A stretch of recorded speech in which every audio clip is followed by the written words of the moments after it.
Áldás békességet, sziasztok, szeretettel köszöntelek benneteket a házi csoportoknak készülő videóban.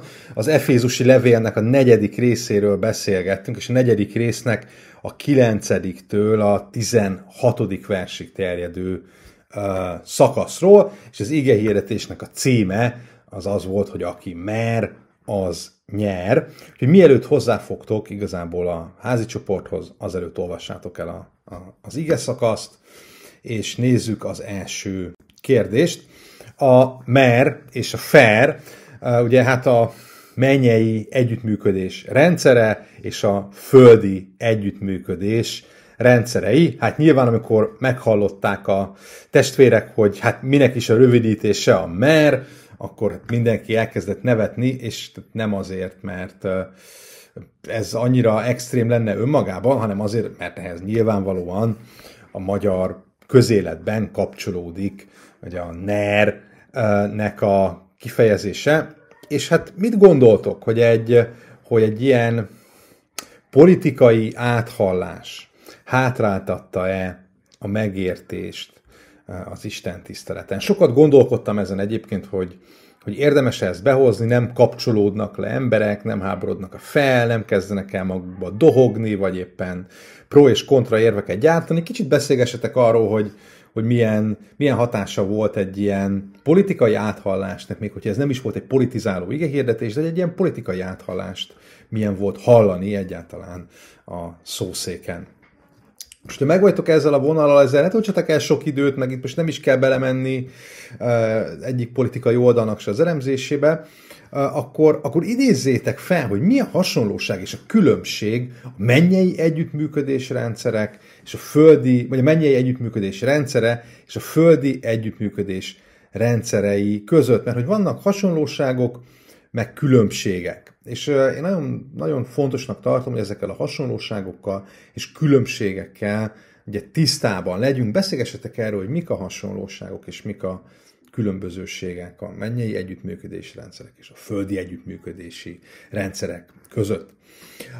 Hát a mer és a feren túl még azért volt két nagyon meghatározó kép, és igazából ezek voltak a meghatározó képek. Az egyik az útlevélnek a képe hasonlata volt.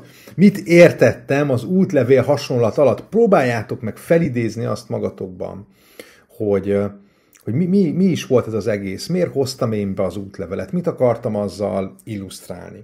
És hogyha ezt így felidéztétek magatokban, akkor gondolkodjatok azon, hogy ez az útlevél hasonlat, egyáltalán maga az, hogy számunkra az útlevél az egy kiemelt helyet foglal el a keresztény életünkben, ez mondjuk azt, hogy mennyei útlevél, ez hogyan segíti a gyülekezet egységét, a tagok szeretetteljes együttélését.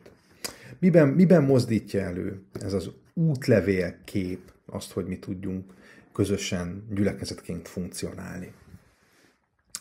A következő az a Ruth Banya vagyok, ugye a legigazibb tündérmeséről beszéltem, arról, hogy mi tulajdonképpen csipke rózsikák vagyunk a bűnnek a kastélytornyában, amit ugye a sárkány őriz, és ugye itt azonban azt mondtam, hogy mi nem teljesen csipkerózsikák vagyunk, hanem sokkal inkább Ruth banyák vagyunk, akik ebbe a toronyba sinlődnek, és akiket ugye megszabadít az ő lovagjuk, Jézus Krisztus.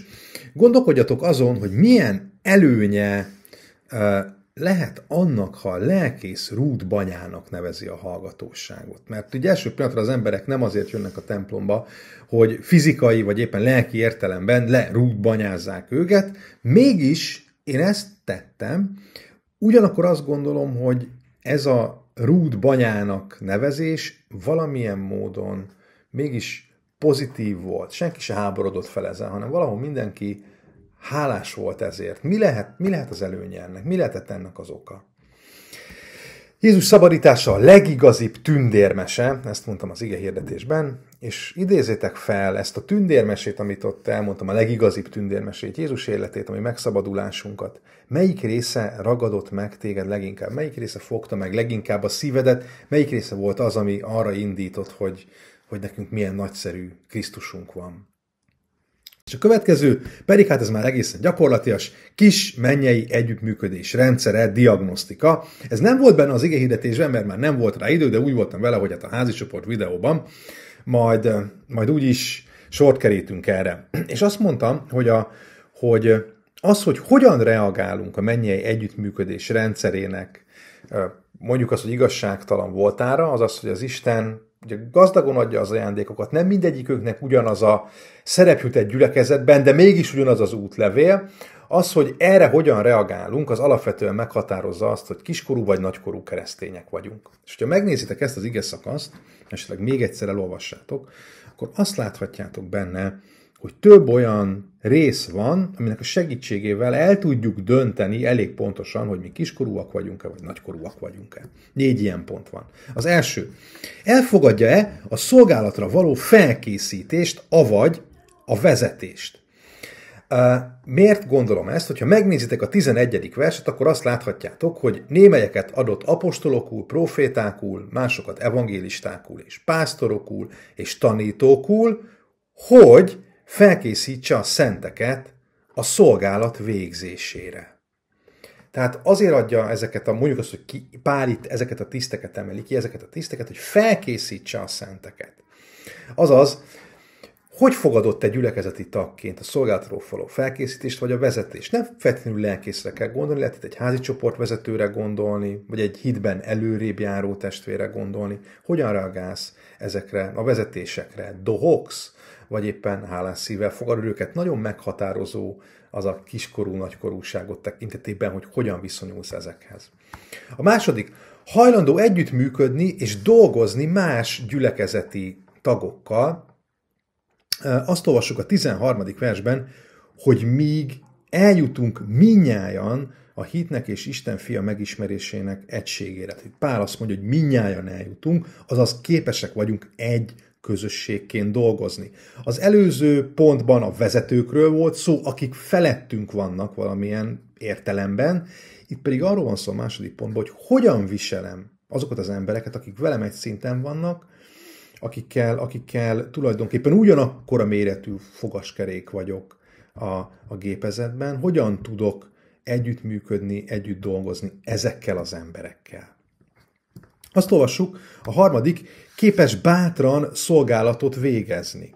Hiszen azt olvassuk itt a 12. vers, hogy felkészítse a szenteket a szolgálat végzésére. Tehát az, hogy vannak nagyobb fogaskerekek, mondjuk így az egyházban, az nem azt jelenti, hogy a kisebb fogaskerekeknek nincsen feladata. De hát hogy ne lenne, hiszen azt olvassuk, hogy itt együtt a szolgálat végzésére készíti fel. És azt gondolom, hogy a hitben kis- és nagykorúságnak egy nagyon fontos indikátora az, hogy valaki képes-e bátran szolgálatot végezni. Vagy egyáltalán végez-e valamilyen szolgálatot a gyülekezetben. Vagy ha végez, akkor azt milyen lélekkel végzi, milyen kreativitással, milyen odaadással. Gondolkodjatok, hogy vagy te ezzel. És hát a negyedik, nem csábítja el őket a ferek, és hogyha megnézitek a 14. verstől, akkor azt olvassuk, hogy azért történik mindez az egész, hogy többé ne legyenek kiskorúak, akik mindenféle tanítás szelében ide-oda hányódnak, és sodródnak az emberek csalásától, tévútra csábító ravasságától. Azaz, a kiskorúságunkat és a nagykorúságunkat jelentősen meghatározza az, hogy mennyire vagyunk ellenállóak a kívülről és a belülről jövő csábításokkal szemben. Legyen ez akár egy politikai erő, legyen ez akár egy családon belüli nyomás, vagy akár egy gyülekezeten belüli mondjuk tévtanítás. Hogyan tudok megállni az Istentől megkapott igazságban ezekkel szemben, vagy tulajdonképpen olyan vagyok, mint a szélkakas, hogy mindig arra fordulok, amerről fúj a szél.